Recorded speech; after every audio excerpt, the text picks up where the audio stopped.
record right now, giving folks a heads up on that. And the other is I want to kind of introduce you to Two Villages. So Two Villages Art Society is a nonprofit based in Hopkinton, New Hampshire. We're a place to connect with artists and art lovers, explore new artistic directions, exhibit your work, and support local artists. You can learn a lot more about us on our website, but we are a 501c3 and we are member driven. And we are really just all about raising up different voices and different art forms. Like Ruth was just saying, we have a really amazing first season coming up. We are exhibiting at both our gallery in Kentucky as well as at Town Hall. And we are so excited to feature such a wide variety of artists and shows, including just an amazing partnership with the Abenaki Trails Project and the Vermont Abenaki Artists Association this May for Abenaki people emerging from the ashes.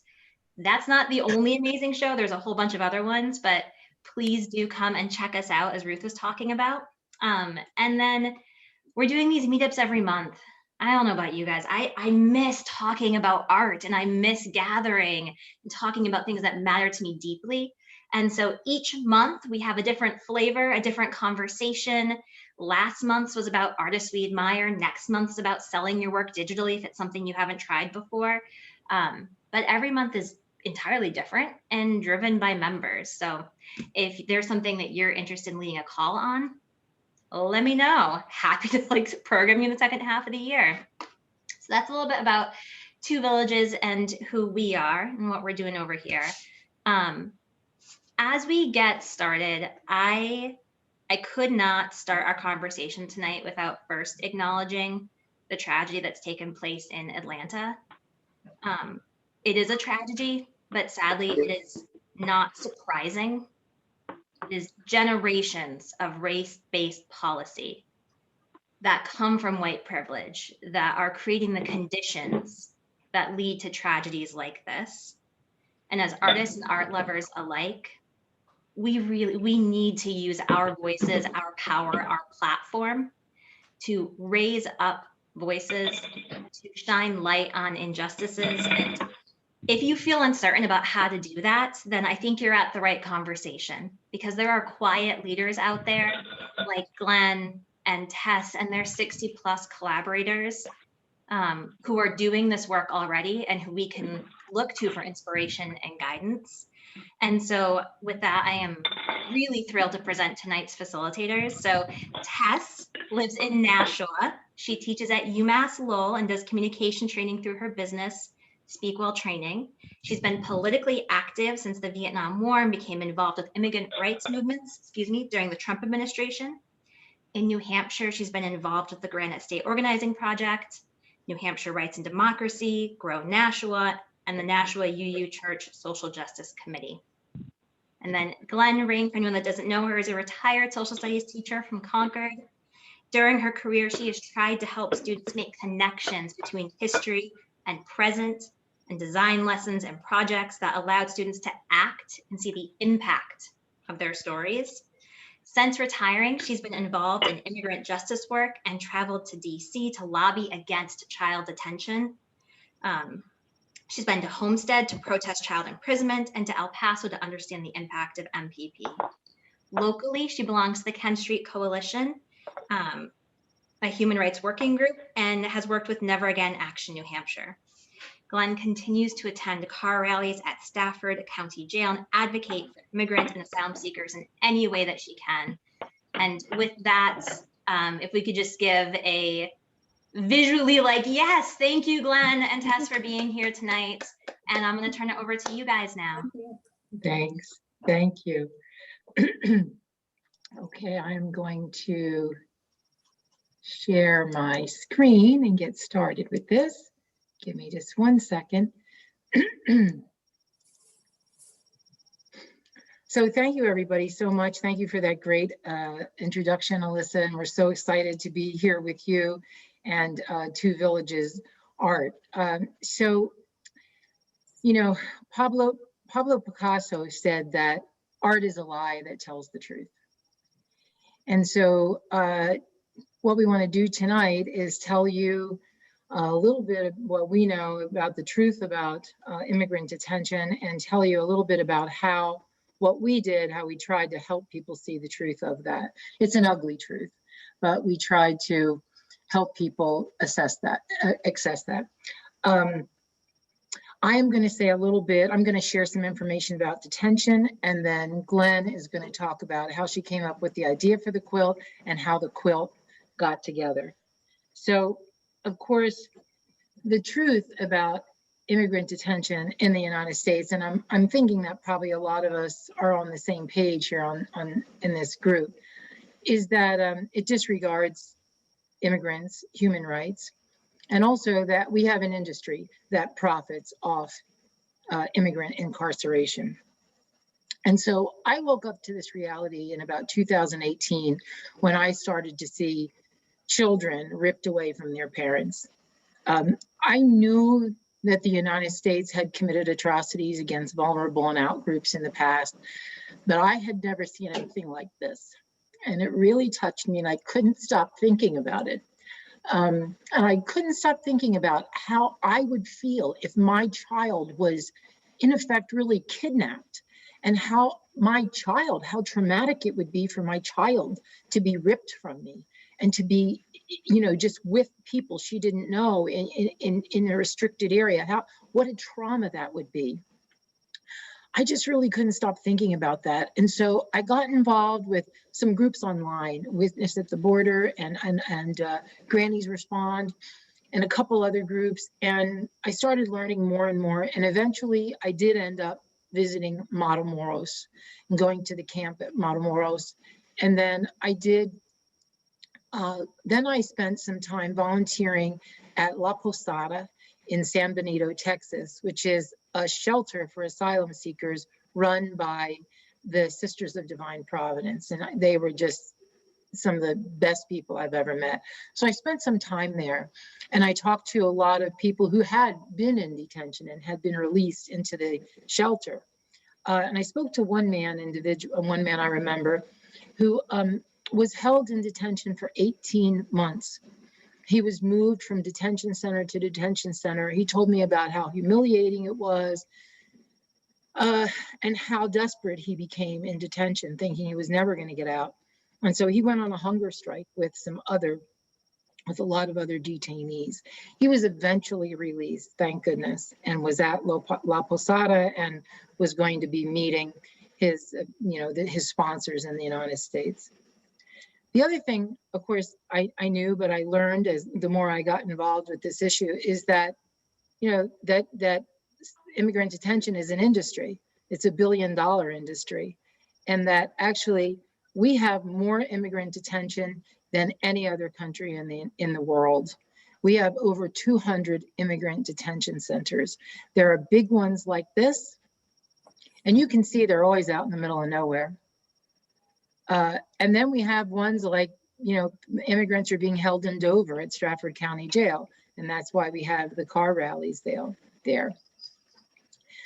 So I became aware of that.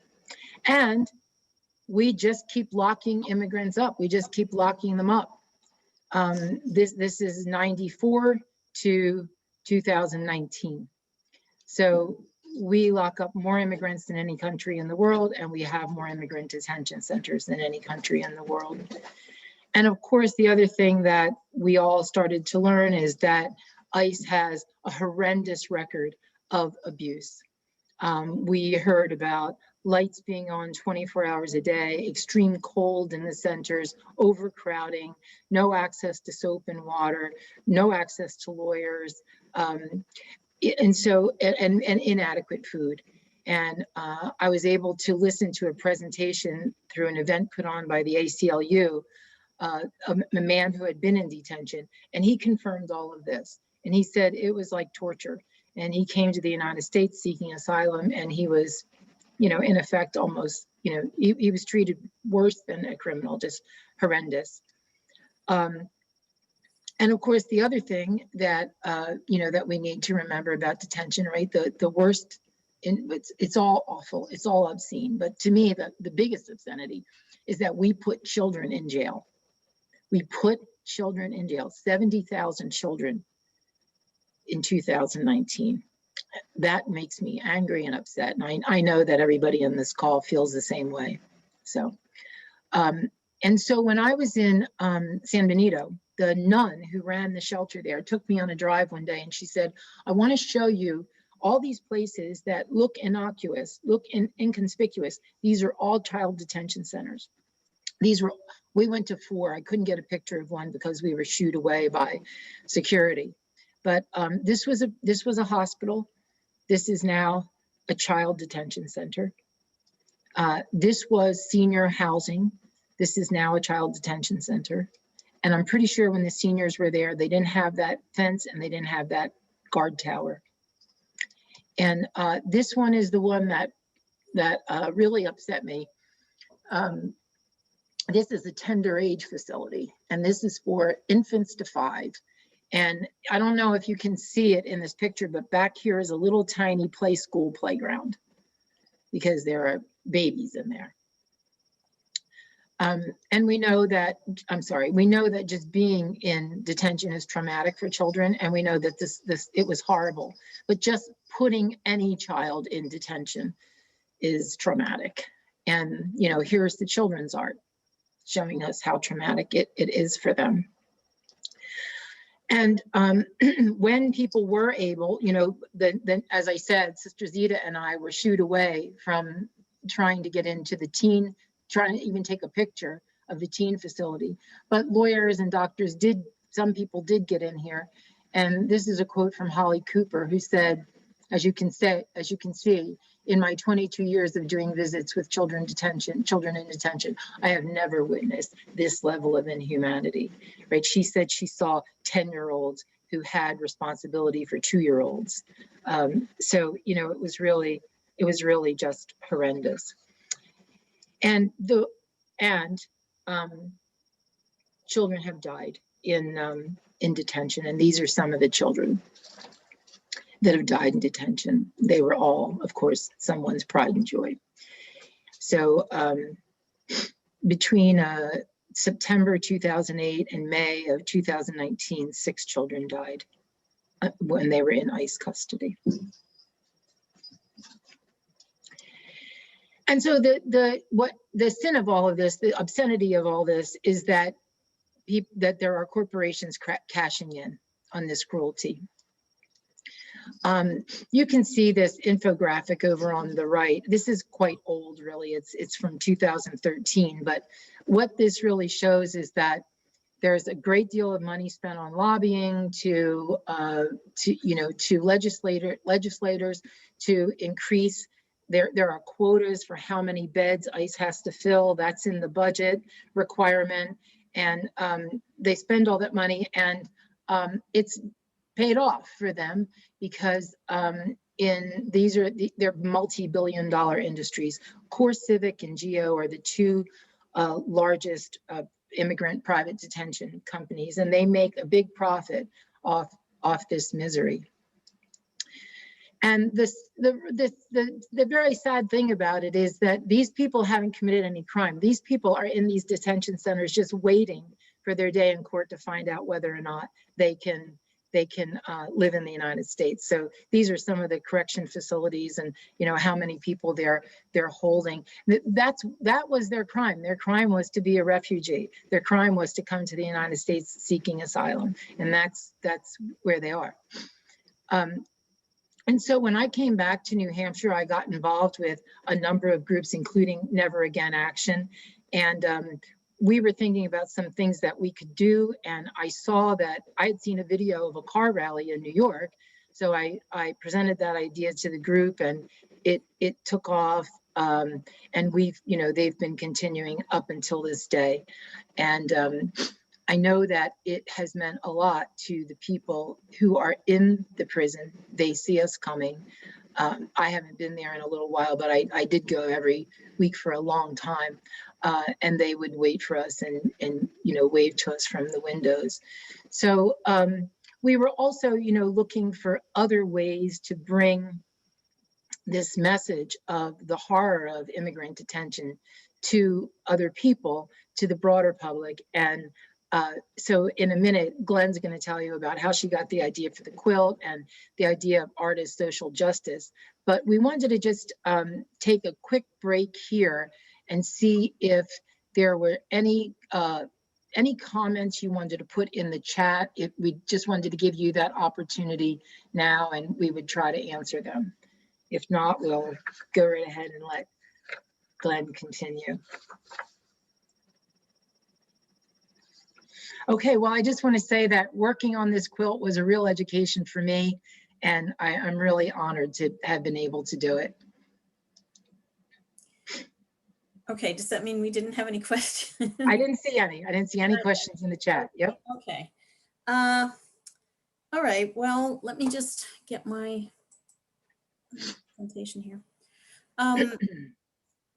Okay, so I wanted to just talk about how this idea came to me. It was about July 1st of 2020, and I can't really say for sure how I got this idea, but I think that there's a couple things. One is that I also had been involved in the Stratford County Jail car rallies, and seeing people locked up during the pandemic was really upsetting, knowing that they really couldn't socially distance and that they were really scared. One of the people that we work with talked about how immigrant detention centers were like tinderboxes, you know, that at any point there could be a big outbreak, and people were really, who were incarcerated, really afraid for their lives. And of course, the other influence on me, I'm pretty sure, is that in October and November, into November of 2019, I went to El Paso. And when I was there, a woman who regularly visits immigrant detainees took me to Otero, which is it's in New Mexico. It's actually pretty close to El Paso. And we met a man, I can't really give his name or his country, but he was an African person. He'd been there for 18 months and he was really going crazy pretty much. One of the things that she was doing was showing him pictures of Superman and saying, you can make it, you know, you can survive, but it had been such a long time. One of the things that happened that was kind of miraculous is that he actually did get asylum and eventually moved with friends in Boston. So he was close to up here. And I got to see him in July. He actually came up as a free person and visited us. And so I think that was on my mind. Then I started doing some more research on detention. And the number 45,000 came up as the average daily of the amount of people in immigrant detention in 2019.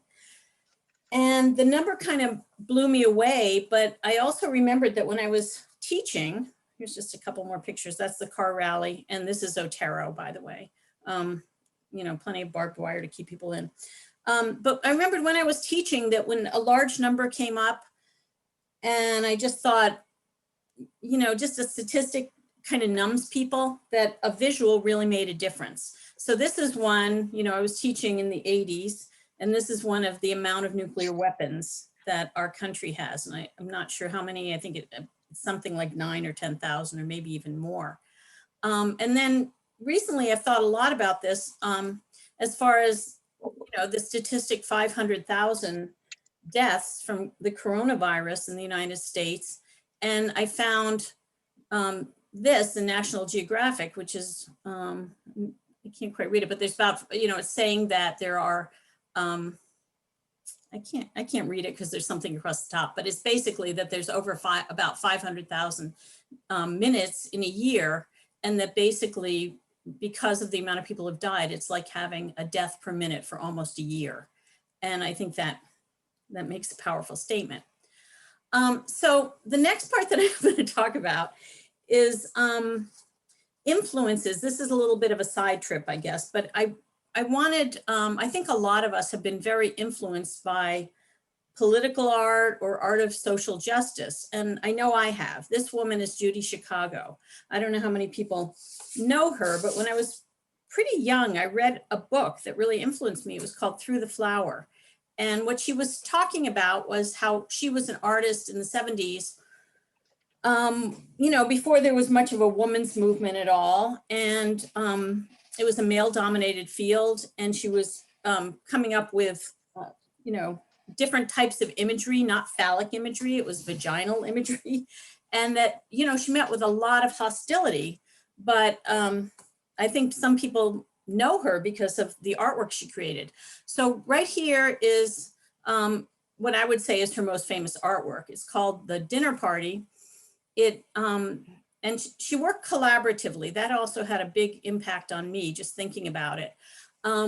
It's a giant triangular table. It has 39 settings for historical women that she, you know, I don't know exactly how she decided on them. Some of them I still haven't heard of, but some of them are familiar. And like I said, she worked collaboratively. She worked with painters, textile artists, and potters to create this. You know, each famous person, this is Emily Dickinson, had a plate. I mean, the vaginal imagery is pretty obvious, and I don't know if Emily Dickinson would like it that much, but anyway, it was controversial and I think quite powerful. And this is one for Sojourner Truth. She later had, I don't have pictures of it with me, but she later had something called the Birth Project. And she said that she had never seen birth in any Western art. And, you know, it's this pretty common experience, but, and her Birth Project was quite raw, but it's also very powerful if anybody has a chance to see it. Another big influence, and I think for anybody who's thought about quilts and the impact that quilts can make, is the AIDS quilt. It started out, it was called the Names Quilt. And it's huge, and it's both a collaborative artwork and deeply personal. It's every single square is a person, was created by people who loved a person who died. The idea came out in 1985 by an AIDS activist named Cleve Jones. At its inaugural display, it had 1,920 panels, and it was shown in Washington, D.C. It's currently a 54-ton tapestry with more than 48,000 panels. People are still adding to this quilt, and it's dedicated to 100,000 people.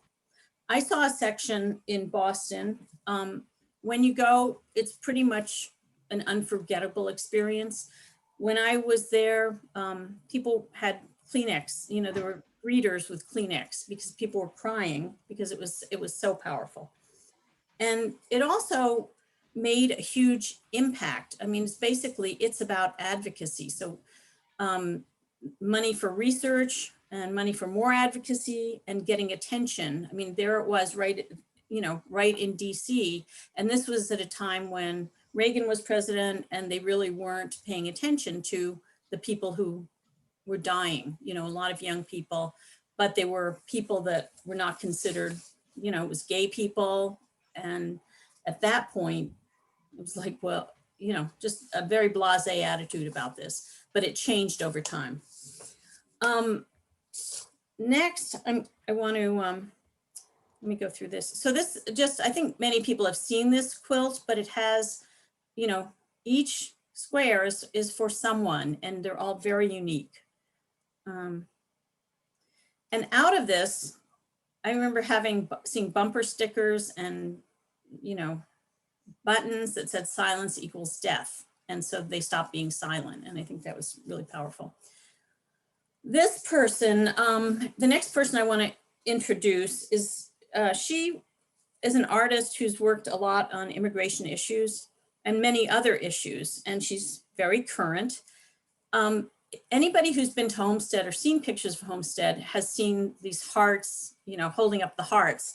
And this is something that was designed by Alessandra Mondolfi. So it was her idea. And when you see her art, I think you'll understand more about it too. So this is a picture of her. She I think anybody who's been to Homestead has probably crossed paths with her and her unbelievably powerful art. One thing that I realized is that she herself is part of the art a lot of the time. She wears jewelry that has the message. Sometimes she has photographs that show her, showing her art, and that in itself is art. I don't know that she's the first person who did this, but she's the first person that I saw who did projections like this at Homestead, and she did a lot of them. And here in Concord, we've done some, and we were inspired by her, so we've done some projections also. And her art is unique. She does it pretty much herself, not completely, but pretty much. But people join her art. Her art, at one point I heard it called, and I think she named it, Props for Protest. And so she created these props that people would hold up with her, and she'd design a way of holding them up. This one was designed and put together for Matamoros. And so these are people holding it up there. And I know one of the times when I was down in Homestead, she was creating an artwork and people were going to her studio to help her sew things together. She sews by hand, which is pretty unbelievable. So she's a real inspiration. And then the last one that I want to show you, and is also pretty interesting. The quilt has traveled quite a bit. It went to Vassar, and when it was at Vassar, there was a student named Olivia Vela. I think it's Page, but it may be Pahe. I'm not really sure. It's spelled P-A-G-E. She created a poster. So when they showed the quilt, they showed her poster. And the story of her poster was that she is Chilean, and that in October of 2019, she couldn't be in Chile. And she was pretty upset because that was a time when people were rising up and trying to get a new constitution for the government, which they eventually did. But there was a lot of protests, there were a lot of problems, and she wanted to be there, but she couldn't. But then she saw pictures of this kind of artwork that's apparently produced by Chilean women a lot out of, pieces of fabric that they just sew together and then make gigantic things that they take to demonstrations. So here's a little bit more. One of the really interesting, so this is another one. One of the really interesting pictures that I saw, and there's actually a lot, is that somehow women there wear these hoods and they're very artistic. And I don't know, nobody told me this, but it seems like maybe it's a combination of hiding your identity, but on the other hand, they're very individualistic. So I think women make them for themselves. And here's some others that are just also very, very interesting. She also referred to an artwork called Arpilleras.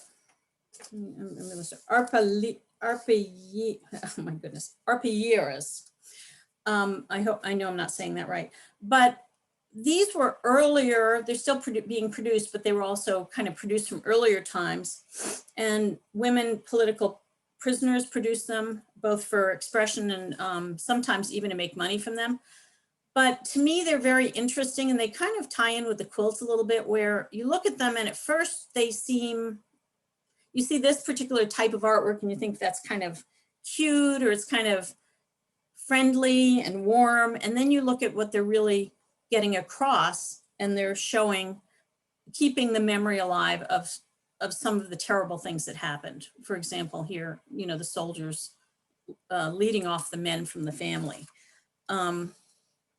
And here's some others, women holding pictures of disappeared, mostly men, but also other family members. These were apparently not signed because of the danger of signing these artworks. But I just found those very interesting too. Okay, so this next part, I just want to tell kind of the story of our quilt. So, so I had this idea, and then I happened to be really lucky because when I got this idea, I was part of the Kent Street Coalition Human Rights Working Group. And so when I said, let's make a giant quilt, nobody said, let's not. And people said, yeah, let's do it, you know, and everybody was supportive. Many people were supportive, and quickly transitioned into just how will we do it? You know, like who's going to sew it together and who's going to back it. And the other very lucky thing is that there are a lot of people in this particular group who know how to sew really, really well. And they were up for working on this. So the idea started to grow, and, you know, you have to get a Facebook page. So we got a Facebook page, and I started kind of putting things in and asking people to do squares. And very quickly, people were like, I'll do one, I'll do one. And so by July 26th, 45 squares were promised.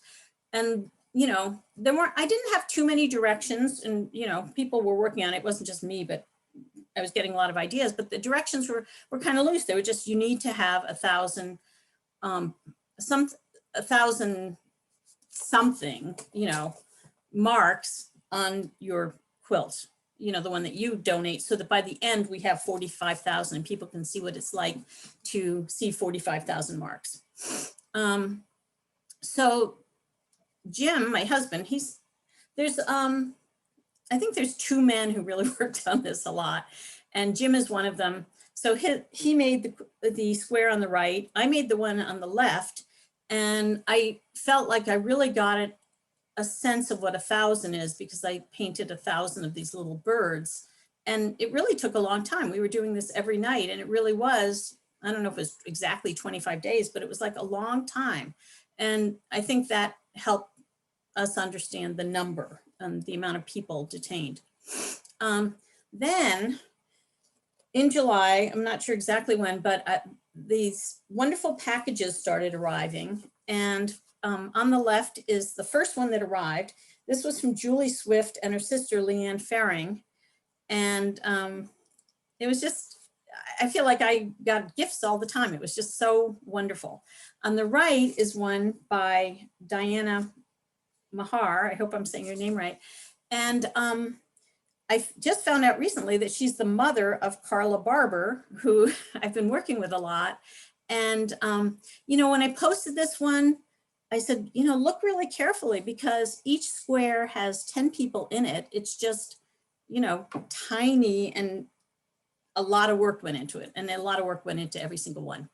So then people started showing up with their squares. On the left is Jackie Wynn, and on the right is Jess Livingston.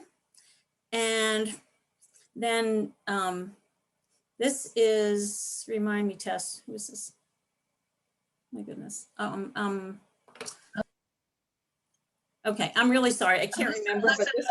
Alicia McNichols. Okay, thank you. So Alicia came, and then Tess actually was an overachiever, because she provided another one when we needed it. So these are hers.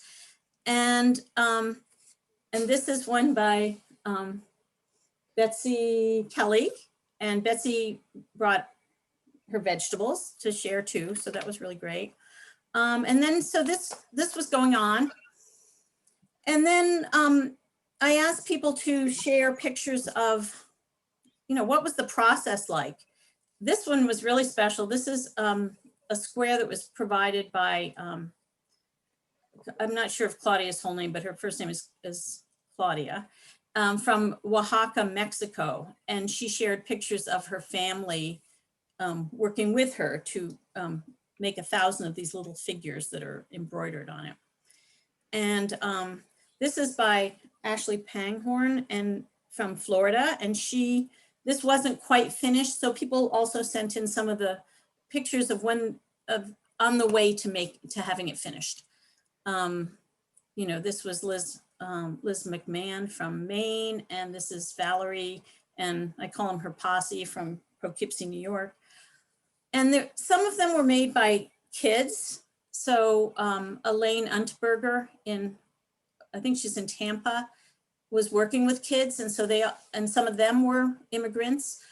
They made the square on the left. On the right was one by Melissa Heimbach and her daughter Twee, who did half the painting on this.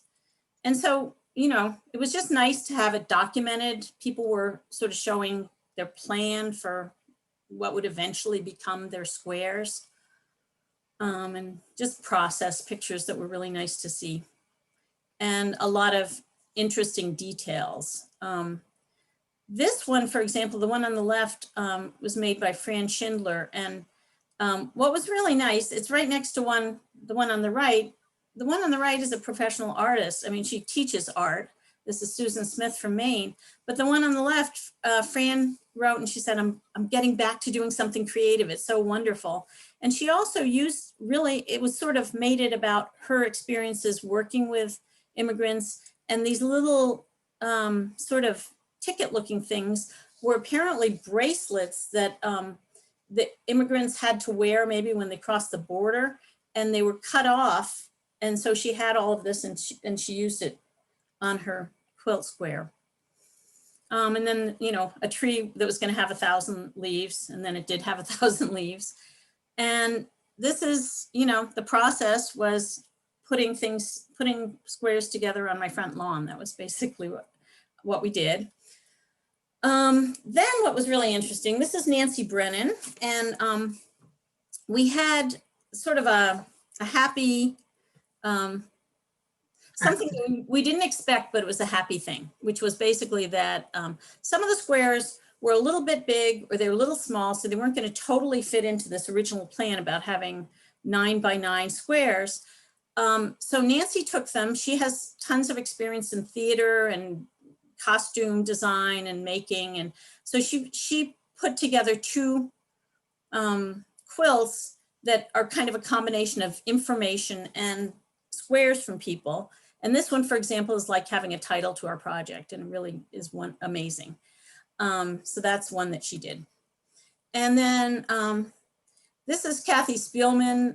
She's basically a saint. Okay, so she sewed most of them together, not all of them, and she backed them, and she's still smiling. So she did a lot of work. So then they started coming together. This was the first one that came together. And on the right is Maya Hawksmith. She was there's sort of a triumvirate of people who really know how to sew, sewists or seamstresses or whatever you want to call them. And so Maya put this one together. Her grandchildren held it up, and Maya put the sleeves on so that we'd be able to actually have frames for the quilts. And so this is basically just the quilts. So this is the first one that was completed. And this is the next one. And then this one. And that one. So we have, you know, by the end we have 6. And that's the last one. Okay, so the quilt has traveled already, though it's going to travel more. And one of the first places that it went was before anything was even put together. There was the march in Washington that Al Sharpton put together. I don't know if people remember that. It was in August.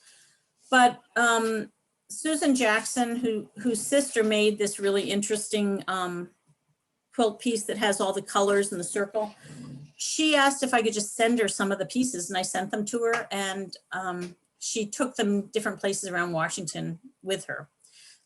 This one is especially powerful to me because this is the Martin Luther King Monument, and we have our quilt squares there, and I don't know, it's almost like putting them at his feet. I think it's amazing.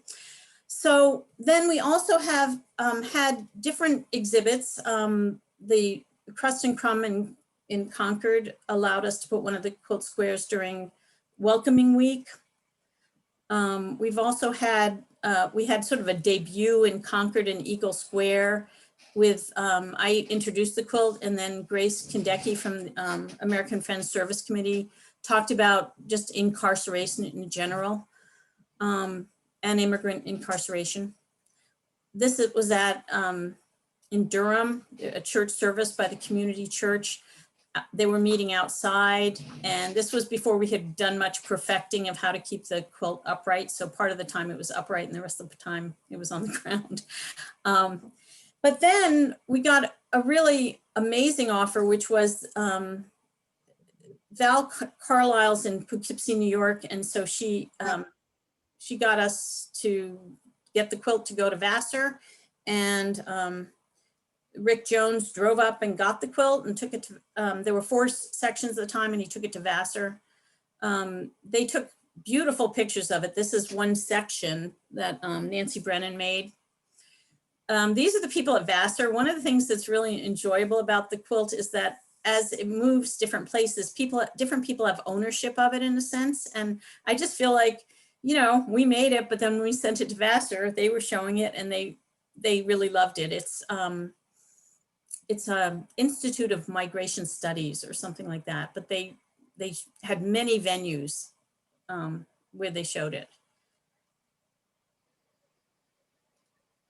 including a church in Poughkeepsie. And this is the absolute last trade-off. There were many trade-offs, many meetings. I think some of the meetings were at like McDonald's, and this one was in Stratford, but you know, this was the last one when Kathy had put the backing on the last quilt, and I took it. And so finally, it's in its location now in Hopkinton Town Hall. And after this, it will be going to Florida for about a month and a half. Vielka Wombold, I don't think she can be here. She couldn't be here tonight because she told me that she's actually going to a meeting about the quilt with some people about the tour, which is going to start at the beginning of April. And so I just want to say thank you, okay, to Two Villages Art Society. And one of the things that's been amazing is to watch that the quilt has sort of taken on a life of its own, and that people who participated had all kinds of experiences, you know, themselves. So I'm going to pass this off to Tess, and she's going to just discuss that a little bit with people and hear from people. So thank you very much. Thanks. Thank you. Yeah, I'm just going to take just a few minutes to talk about this. You know, I think we were already having this conversation before we started the presentation that, you know, this quilt, how it has affected people and how it speaks to people. And I think everybody here knows that art speaks to our hearts and our minds, you know, in a way that other mediums can't. And so one of the things that for me, I found really interesting is, you know, I'm a person who through my life, I've held lots of signs. I've marched in lots of marches. I've chanted lots of chants. I've held bullhorns. And, you know, there's a place for that. But I've noticed that, you know, when we're having those noisy demonstrations, and as I say, there is a place for that. If people don't agree with us, or even if people are kind of neutral, they cross the street, right? To get away from us, noisy people. And what I thought was so interesting about the quilt was that when we had it up in Eagle Square, in Concord, and in Madbury, and in Durham, but I found particularly in Concord, you know, people were just walking by and they would stop and look at it because we weren't making any noise, but we had this very interesting thing to look at. And they came over and looked at it. And then I would say, hey, do you mind if I talk to you about what the quilt's about? And they would say, no, sure, go ahead. You know, what's it about? And then I had these really interesting conversations with people. And I think I had conversations with people. I know I'm not saying just me, but this is just my experience. I think I had conversations with people that would not have happened had we had a noisy, had we had a noisy demonstration. I think that, you know, they just would have run away. And so I thought it was just, you know, I thought it was just the power of art. That it just touches people, and it's accessible, you know, it was not a confrontational thing. And some people were just, I had no idea, what can I do? They were just, you know, they were really motivated. The other thing is that I know that there are people on the call tonight who have contributed to the quilt, and I would definitely love to hear from you when we're done in a minute here. But I just want to say, for me, working on the quilt, it's been a great honor and a really great experience. When I made my first section, I thought a lot about how quilts are, the idea of a quilt is comforting. And I thought I wanted to have something that looked like a traditional quilt and then make it look uncomfortable. So I put the prison bars over it, you know, and I thought that the point of this quilt is not to comfort you. And on the second one, I created lots of boxes and I represented the human souls with circles. And I thought a lot about how I had to crowd those boxes to fit in all those circles. And it gave me like a feeling of claustrophobia and restriction and crowding. And it made me feel better when at the top I could turn some of them into birds and let them fly away. So I agree with Glenn that just the process was really meaningful and helped me to process the meaning of 45,000 even more. So we want to conclude our remarks now and let folks share. The one thing I did want to just put a plug in is that we do have a page. It's called the 45,000 Quilt. And so if you haven't liked our page, please do that. And definitely like Two Villages Art Society as well. And we just want to thank them so much again for being here. And we would really love to hear from you as to how, if you've seen the quilt, how it affected you, or just seeing it in the presentation, how it affected you, or if you participated, how it affected you. And I would say that we could probably do that either in chat, or if probably chat is the best thing for now to start with. And then if we have some time, we can just ask folks to open up their mics. So thank you. So Alyssa's saying, and I'll read your comment out if you want to go and chat. And if you have a question, we'll be happy to answer a question. So Alyssa's saying the quilt's on display at Hopkinton Town Hall through March 24th. And she's got the site there. So we'd love to hear from you. Oh, Carla's saying she'd like to bring the quilt to Cape Cod. Okay. I think we can arrange that. Yeah, I okay. think we can arrange that. That would be great. You know, we might be able to unmute people. Do you think? Okay, sure. Let's I'm go just ahead and do that. thinking Yeah. if anybody would like to. Yeah, if you want to, like, if you want to wave your hand, that's great. Or if you just want to go ahead and shout. Well, Diana wants to say something. Go ahead, Diana, unmute and go for it. Yeah, I was starting to write, but it's easier to talk. Okay, okay. I liked what you said about, you know, trying to fit all those images into that space. I mean, I had that feeling too. The piece I did was I had a piece of cotton print that had sort of a grid pattern. And that sort of gave me the idea of making this, you know, grid with 10 figures in each one.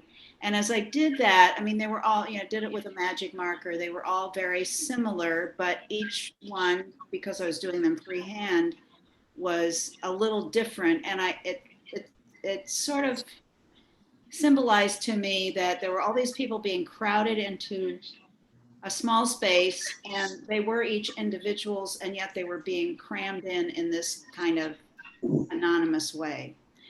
And the other thing I wanted to say is that I live in Pawtucket, Rhode Island, which is right next door to Central Falls, Rhode Island, where there is a detention center, an ICE detention center. And a couple of weeks ago, two of the state legislators. I didn't get that. Try tapping above to edit. My phone just talked at me. Of course. Two of the state legislators from Central Falls have introduced legislation to try to shut down that place by 2028, which seems like a long time off, but it's a complicated relationship that the detention center has with the city of Central Falls. Central Falls is a very poor, predominantly Latino city, the smallest one in the smallest and poorest city in Rhode Island. And it made a deal with the federal government years ago to have this detention center there. And most recently, it's been used for ice. And we have had protests, and including in person and, or, you know, on the ground, and then in cars from time to time. Anyway, it's good to see that there is some movement now. It was a financial boon for the city at one point because it provided some tax revenue and jobs, and Sure, it isn't so much anymore. sure. Yeah, right.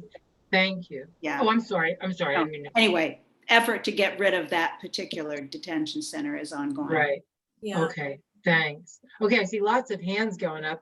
I'll just keep calling them as I see them. I see Carla and then Alicia and Nancy. Great. Carla, you want to go?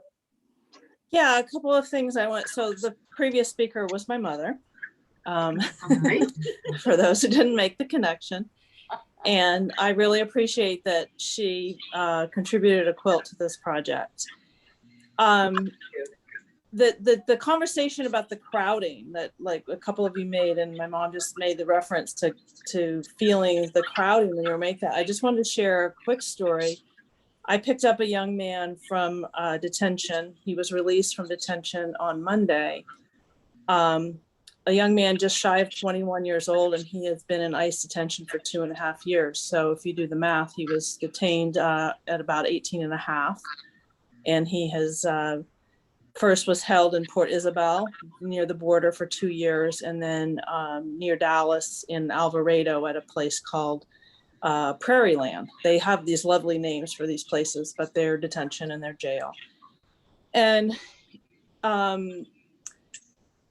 we had a lot of conversation with him when we took him to get a meal after we had picked him up, my husband and I. But one of them was about the sleeping arrangements. I asked him because I had helped another young man that was a friend of his at this same detention center about a month ago.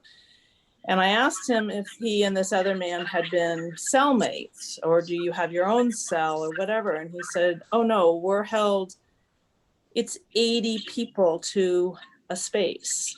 And he said their beds are very narrow and too short, and they're like this far from each other. So to the left and to the right, he's basically, so he's basically saying for 2.5 years, I haven't had a good night's sleep. And we had reserved a hotel room for him for Monday night. And it just made me sad that was his first night in this country, sleeping in a decent bed. Was by himself not in a fancy hotel, but in a hotel in Dallas. And anyway, that was when you guys were talking about crowding, I thought that's exactly what Riyadh expressed to me as the experience of staying in these dormitory settings in detention. Mm-hmm. And the point my mother makes about jobs, I mean, that is the sad thing in many of these places. Absolutely. Where these jails and these detention centers are, this is the industry. This is people's jobs. And so part of the solution, part of ending this has to be thinking about what are alternative forms of employment for the people who this is their livelihood, because without that, you don't get rid of the detention. So thank you. That's all I have to say. Thank you so much. And I know other people have their hand up. I just want to say that when the nun took me around to show me all these centers in San Benito, at one point I said, who's the largest employer in San Benito? And she said, this, child detention. This is the largest employer. But I think Alicia had her hand up. Hi, everyone. What struck me about this project was, for me, I was about to send my daughter off to college in Tennessee, and I thought, geez, this is a nice, quick project I can do. I can help out. And what started out as an easy, fun project that I sat down with my husband watching a movie, and I had my stamps I picked out, and it didn't take me more than a half a dozen stamps before I'm like, this stamp is a child. This stamp is meaningful. And over this period, I think I had my quilt for something like 2 weeks. I found myself having to put this down because it became what started as a fun project for me became very difficult and very emotional. And my daughters were born in China into overcrowded orphanages and things. And I can't believe how much easier their life was compared to what we're seeing in real immigration. I've made phone calls, I've sent letters, I've been to some protests, but nothing struck me the way this project did. It became a very solitary, I found myself praying every day that I worked on this. I'm sorry, I prayed for these little kids and I thought of my own girls being away from me. And I don't know how people get through this. I don't know how they survive. And I think for anyone that's never done something like this, get involved, take on something like this. It's like nothing you've ever seen before. Or it's like nothing I've ever felt before. And I feel really privileged to work on it. So thank you. Thank you, Alicia. Thank you so much. Thank you. I really thank you for doing it. I think Nancy Brennan wanted to share, and then I'll get Doris. Doris. Well, this was an amazing project to work on. Glen and I have known each other a while. She's the one that got me down to Homestead, and she's the one that got me working on this project and helping put the 9 squares together and trying to figure out what to do with the odd size squares so that we'd wind up with all of the finished quilts being the same. And one of the pieces, you see it in the distance, but if you have a chance to see this in person, one of the pieces that we decided to do to fill in with the odd squares was a representation of where these places are, where we keep human beings. And Glen has this way of getting people to say, oh, I can do that. Oh, come on. And I did. But I represented it on a map of the United States, and every detention center is a sequin that I sewed on.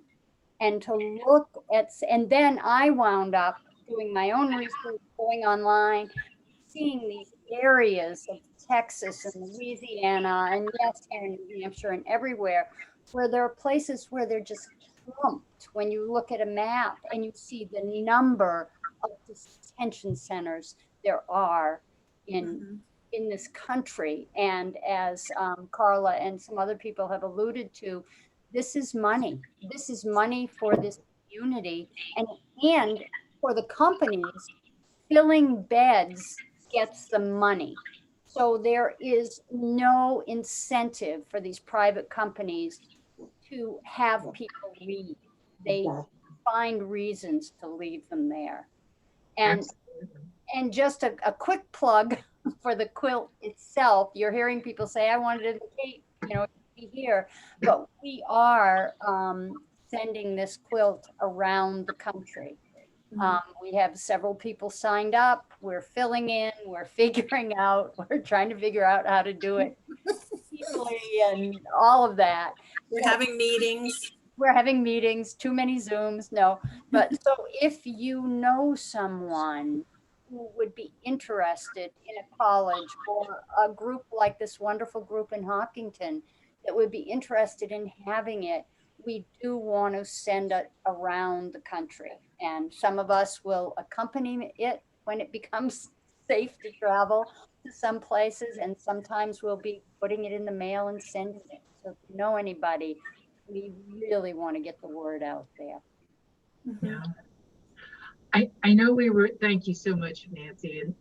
And I know that we were, I think originally supposed to end at 8. So if anybody has to get right off the call at 8, just Glen and I want to thank you so much for being here. If folks anybody wants to stay a little bit later, I'm sure we're happy to stay a little later if anybody wants to share another comment.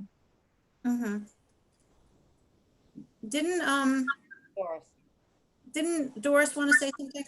Yes, I'm sorry, Doris. That's right. I forgot. I'm sorry, Doris. Hi. I've been on the outskirts of this project, and periodically I'd see Glenn or I'd see Maya or Nancy and what they were working on. And it kept, I mean, it's how something takes. I mean, here's Glenn's idea, and we saw kind of what led to it and what intertwined. And then it just takes on this incredible life of its own. I mean, the people who connected with it, and then as it goes out into the world, and now we know about Chile and the artwork there. I mean, I think it just speaks so much to trusting those inspirational ideas, and you don't even know if it's an inspirational idea, but just grabbing it and going with it.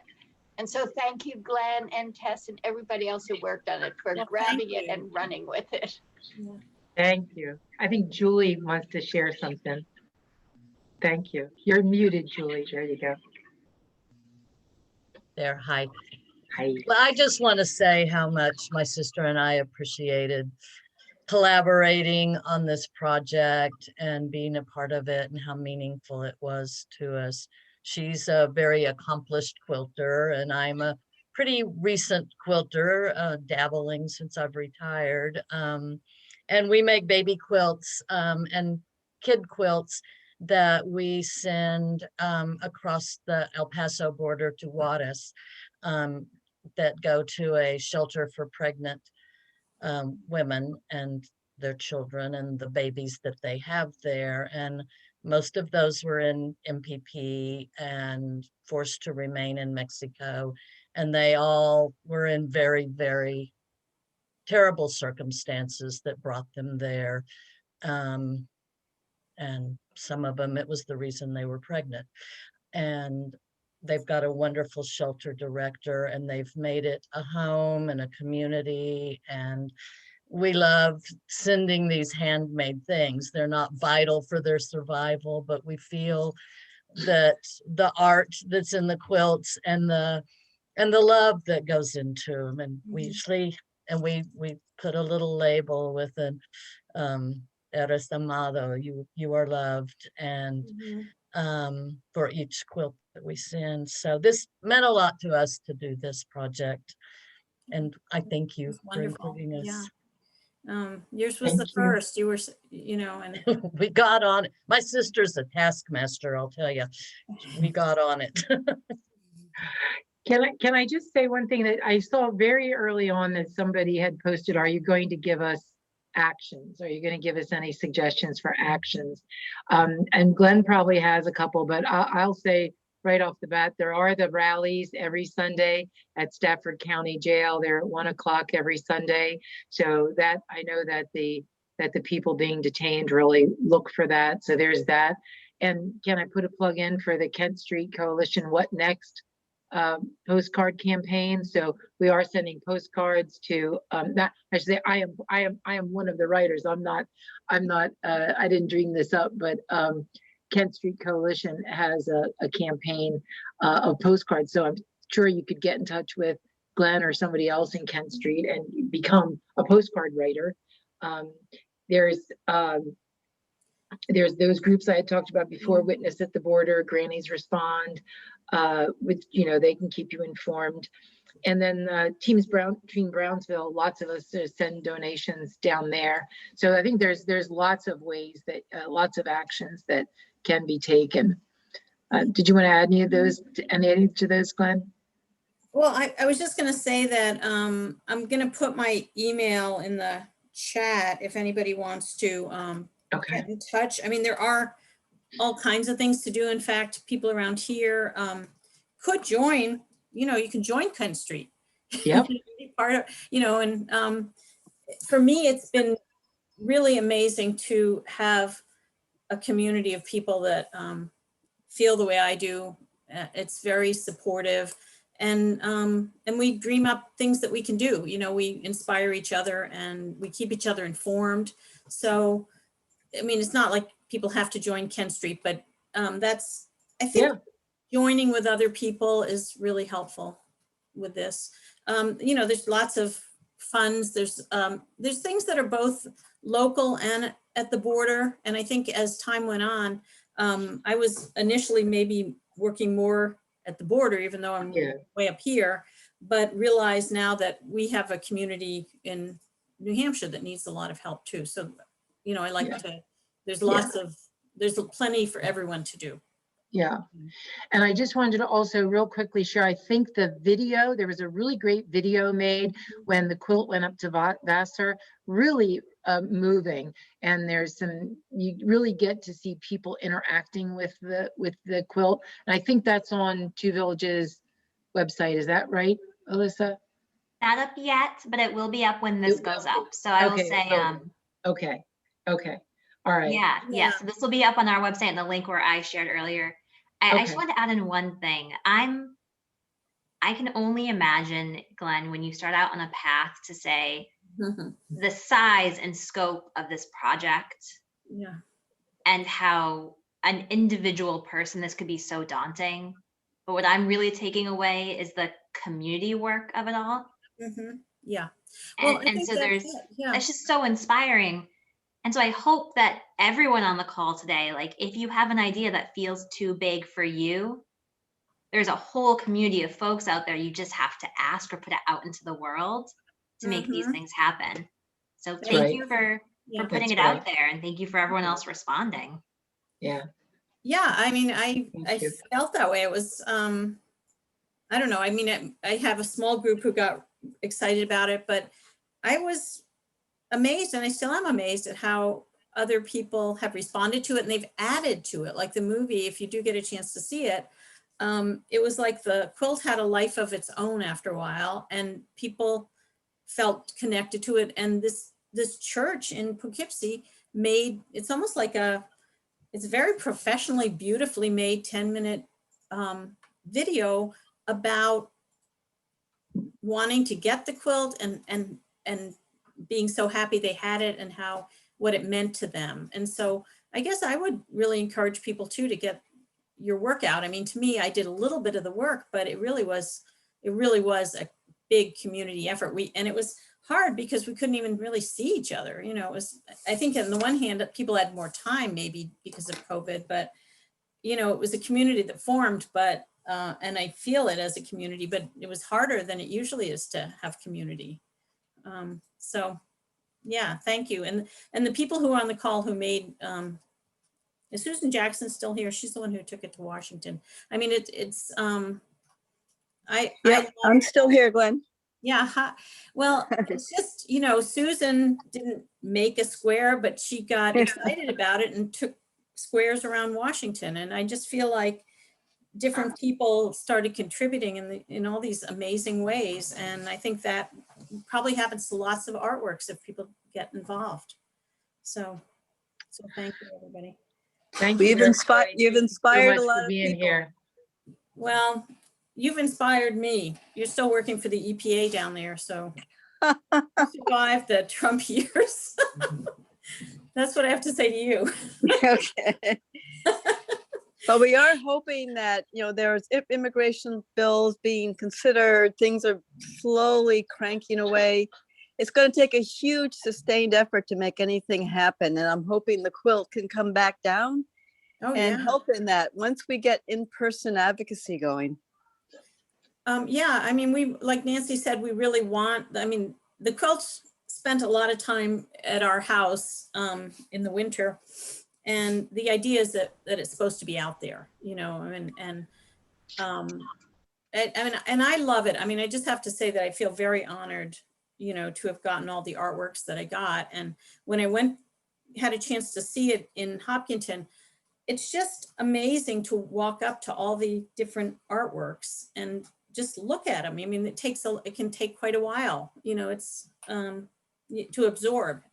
So I feel very honored that people, I don't know, I guess they trusted me with their artwork too, and they trusted us, you know.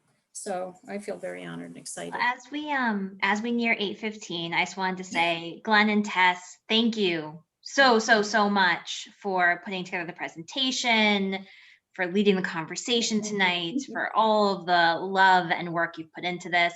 They had plugged this earlier, but on Facebook, you can find the 45,000 Quilt Project.